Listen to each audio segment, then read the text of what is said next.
The Todd Shapiro Show. Canada Laughs. SiriusXM 168. It's time for our weekly check-in with our friends at Vanbex. Our very smart, intelligent, imaginative, innovative, What? wise, What is that? brilliant, You wrote that. knowledgeable, resourceful, creative, bright, That's perceptive, not a good idea. smart, rational, and well-informed friends. I like that, dude. Wait, did he do that? Bilal did it and left. Kevin Hobbs. Bilal left the room. He's embarrassed. Can I clap too? No, it's so bad. That was very good. I'm so sorry, That Kevin. was great. I apologize immensely. No, dude, that was good job. Good job, bro. Where are you in Vancouver, Kev? I am. I'm sitting in my office. How are you guys doing? We're good. Sofia Jurkovic is Hi, here. Kevin. Awesome sports broadcaster in Canada. Did the Olympics and everything. She's huge. Doing well. Doing so well. Oh, awesome. Yeah, nice to talk to you. I've heard some great things about you. They're probably all lies, but great to talk to you. You know. I believe them. Kev was a good baller in the day, though. Kev. Yes, I heard you. We can talk about this later, but I heard you're a basketball fan, so we can talk at the end of your segment with Todd about the Raps if you want. Oh, that's awesome. I am a big basketball fan. Todd and I were very fortunate to get some courtside seats for the playoffs. Holy moly! Which game? Cleveland against Cleveland. Game one? I think it was one. Was it one, Kev? That was game. I think it was game 2. It was game 2. It was Okay. game 2. Okay. Because you were already Tough at game either 1. way. And He was there already weren't at any game more. 1. Tough either way. It was tough either way. Oh, let's talk ball right off the bat then. Okay. Well, I'll tell you, Yeah. I've never been to, I used to cover the Raptors a little bit here and there, but I never got to sit courtside. And I was also taken to a game, the Houston Rockets versus the Raptors near the end part of the season where the Raptors won. They were leading, almost squandered that lead and then won. And it was a really big deal. This is when people were like, holy crap, they can beat the Rockets. James Harden, this is amazing. Courtside OVO night. It was a big night. It was really fun Friday night. And it really set a tone. But then obviously that tone did not carry through the way they wanted it to in the playoffs. But that was my only courtside experience. And damn, was it fun. It is fun sitting courtside. It is. That's the first time I sat with courtside was with the playoffs and stuff, and Yeah. it was such a different experience. It was amazing. Yeah. I don't Well, know if I can go back anymore you don't know if you can go back? Unless you're courtside. unless I'm courtside. No, you're right. You're right. Do we have time to get into Kawhi Leonard? Do you have an opinion on that or what?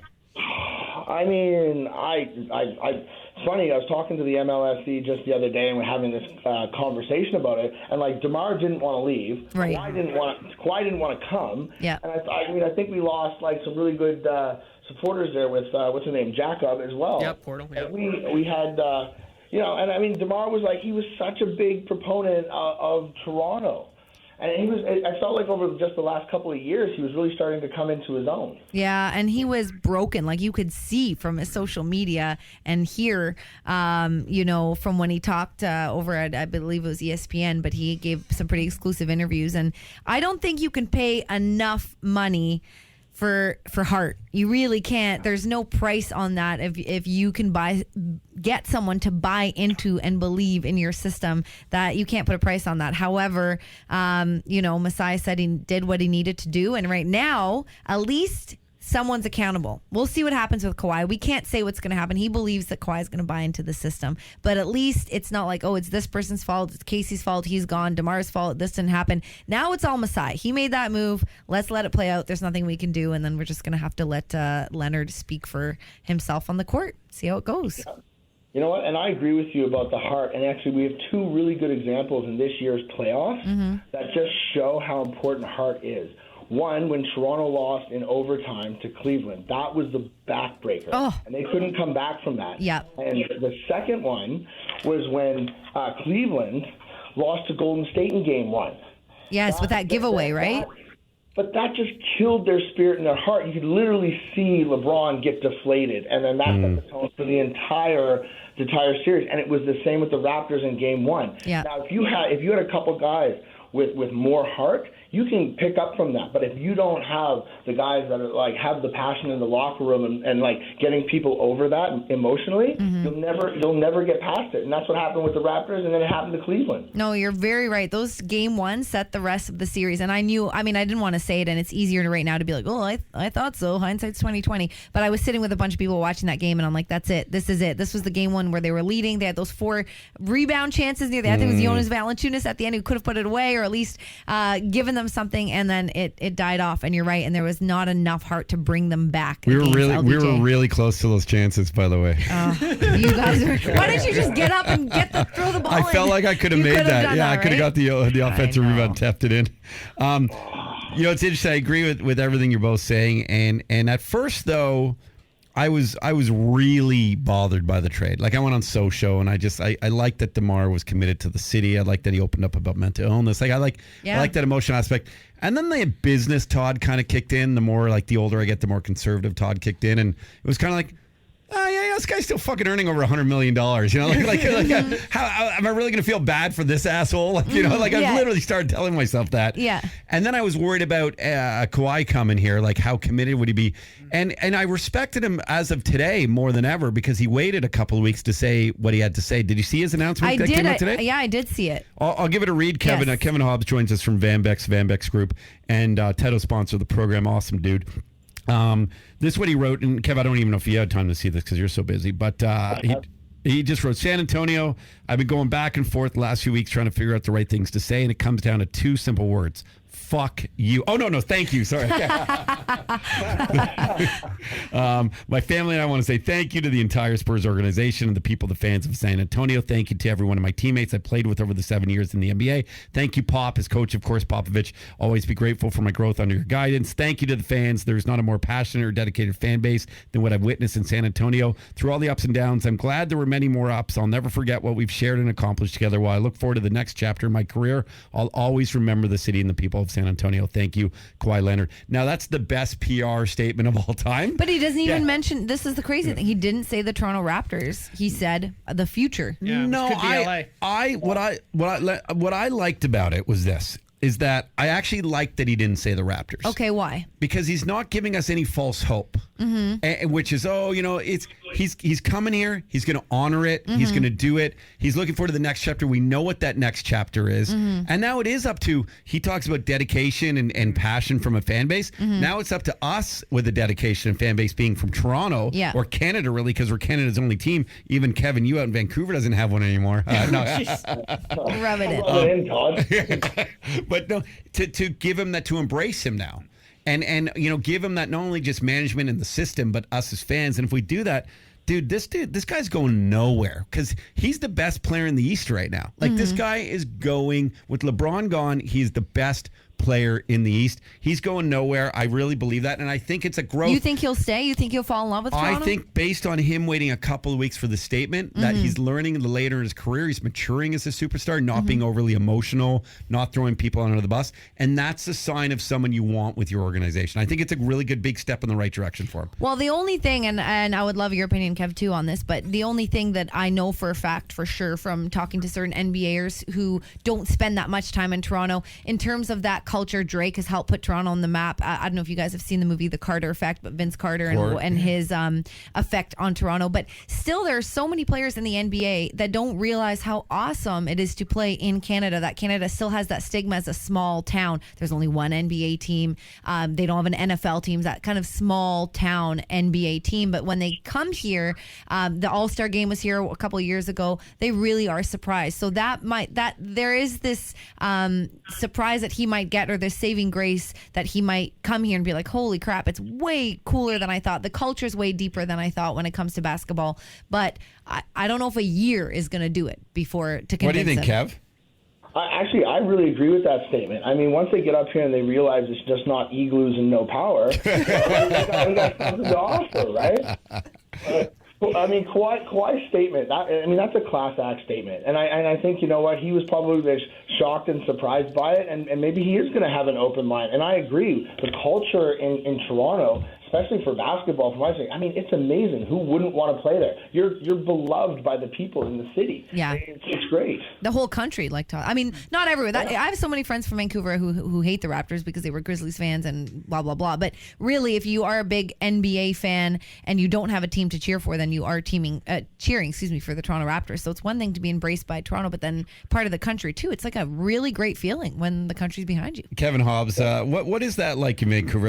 Have you noticed more and more people, your buddies, you've been there for a while, start to sort of just go, oh, you know what, I'll be a Raptors fan because it's what we have? No, it is true. A lot of people out here are Canada proud, right? I mean, almost everybody's a Canucks fan, unfortunately. But everybody's Canada proud. So after the Grizzlies left, it actually did leave a bad taste in a lot of people's mouths. People were really, really upset. Mm-hmm. And I actually was in high school. And I worked at the Grizzlies, just doing like odd jobs and stuff through like a work program, and got to know them very well, and got to actually play and practice with them quite a bit. And so people really loved them here. So when they left, it sucked, and it did take a while for people to kind of be like, okay, well now I like Golden State or now I like LA, and people are really coming around to the Raptors. That's good that's really interesting. I think it's going to be generational too, because if you're 8 years old right now and you don't remember the Grizzlies, then maybe you love the Raptors or whatever. But that's an interesting point too. I wonder if the younger generations, like there used to be a thing like Vancouver versus Toronto or like West versus East, here in Canada. And I think now with this more sensitive generations growing up, I don't think you'll see that fight as much. It's like, oh, we're just Canadians. We're all proud, like Kevin was saying. So they'll grow up liking the team that's just really the Canadian team. Yeah, I wonder. I mean, I guess we'll have to wait and see. I mean, we know with the Jays that's pretty much the case. The Jays go to Seattle and all of Vancouver's there driving down, and it's all packed with Jays fans in Seattle, right? So it's definitely the team for the country, even though the Expos were once upon a time. But but that's a different country entirely. Yeah, that's true. It's a different story when we're talking about. And Kevin, you were because we haven't talked in a while. You've been so busy. Now we haven't talked since you were over in China. You were over in Russia for the World Cup. I don't even know where to begin. What was Russia like? What was that like, that experience? You know what? Russia was actually really nice. It was super clean. It was great to see all the architecture in the old buildings. The food was good. The experience, was something that I could never do again. It was World Cup. So, it was just buzzing everywhere. And everyone was nice to each other at the World Cup, getting along. You would have competing teams at the same pub, and instead of seeing fights like you might see somewhere in London or something like that, they're all drinking together and doing shots. It was awesome. So that was really good. But part of me felt like it was just the Russia that they wanted you to see right now on the world stage. Yeah. And if I went back in 6 months, I might get a different feeling. I think you would 100% get a different feeling for sure. Yeah, I mean, I'm Polish, so I've got some friends and family in that part of the world, and even in Poland. And I'm just going to speak to what I can speak to, but there are some beautiful places, but there are some really tough places there still too. And when Poland put on Poland and the Ukraine, and they shared the Euro Cup, I believe, they put their best face on. But that's what you do. I mean, that's what's expected of the host, is to put on the best possible face forward when you're there. But not me as a host. I don't do that at all. Yeah. If I'm salty that day, I'll let everyone know it. Okay. Oh, different. Sorry, hosting the Olympics, not hosting the show. Were you cheering for France or Croatia or anyone? Did you care? Or did you go with an invested team in mind when you went? No, I was pretty agnostic to kind of which teams. Just the experience. I was fortunate enough. We had awesome seats. I was in the France section, just up from the goal, which was awesome. But the atmosphere was just great. I got to buy a few jerseys and put Vanbex on them. So that's well done. And then with Vanbex, you guys did some business out in China, correct? Yeah, so China, we were at a few conferences, TechCrunch conference and the World Blockchain Summit.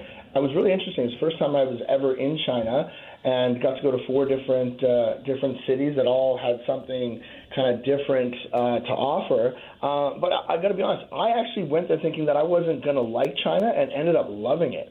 The people were great. The work ethic was great. There was so much going on there. We made so many great partnerships with other blockchain-based businesses. We spoke with different people and different government officials and talked about all the initiatives that they do for bringing business to mainland China. I thought it was an awesome opportunity, and we have lots to come in China. What city were you in? So I was in Wuzhen, Hangzhou, Shanghai, and Hong Kong. So my brother moved to Shanghai like 14 years ago for a year. And then it turned into 14.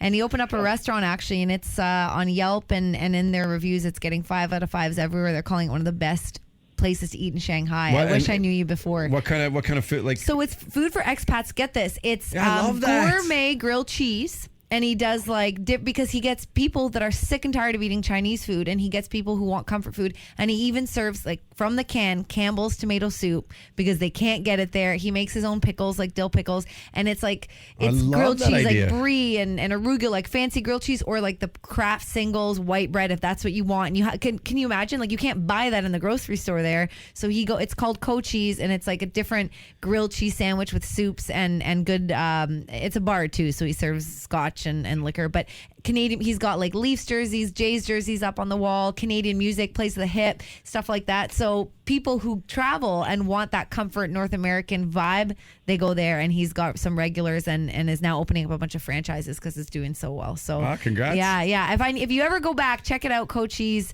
I think you would like it. And Sophia getting a plug-in for the Bros Restaurant in Shanghai. I just wish you would have told me before. I wish so too. Yeah.